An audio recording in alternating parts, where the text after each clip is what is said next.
أعوذ بالله من الشيطان الرجيم بسم الله الرحمن الرحيم السلام عليكم ورحمة الله وبركاته. Welcome to Shifai सेहत टिप्स. शिफाई सेहत tips channel तاسو پر اتک تاسو ته هر کله وایم او تاسو ډیره شکریا ادا کوم. مینوال امید لرم چې تاسو په ټیک ټاک کې الله تعالی مو خوشاله خاد او آباد لرم. مینوال نن ان شاء الله د کلمه جای بارک خبر اترې کوم. څنګه چې نبی کریم صلی الله علیه وسلم ارشاد مبارک دی چې تاسو کلمه په خپل استعمال کې راولئ د کې د مرګ نه علاوه د هر بیماری شفا ده. مینوال خپل مین ټاپک طرف ته راځم. خو اول د هغې نه مخکې ستاسو په خدمت کې گزارش کوم چې زموږ شفای صحت ټیپس چینل ضرور سبسکرایب کړئ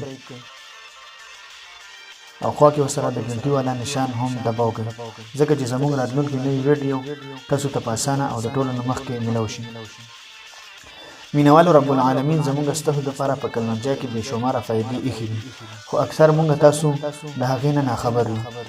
مینوالو نن دا ویډیو هغه کسانو دپاره او هغه رونو خویندو لپاره چې معمولی شان حرکت سره یا لږ شان مهنت او مشقت کولو سره یې سانس کې خرابي راځي او ساه یې لنډه لنډه کېږي او دې سره سره ورته په جسم کې تکاوت او ستړیوالی هم محسوسېږي. نو داسې قسم مریضانو له پکار دی چې کلوندي صفوف 1 ګرام سهار او ماښام اوبو سره په خپل استعمال کې راولي. انشاءالله دې سره به ورته ډېره فایده میلاو شي او د ساه تنګي سستي ستړیوالي نه او تکاوت نه به ورته انشاءالله نجات حاصل شي. مینوال د ویډیو په پوره کتلو ستاسو ډېره مننه شکریا ادا کوم.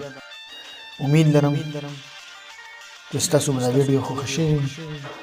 انشاءالله راتلونکي ویډیو کې به بیا ملاویږو. ستاسو نه غواړم اجازت د الله په امان.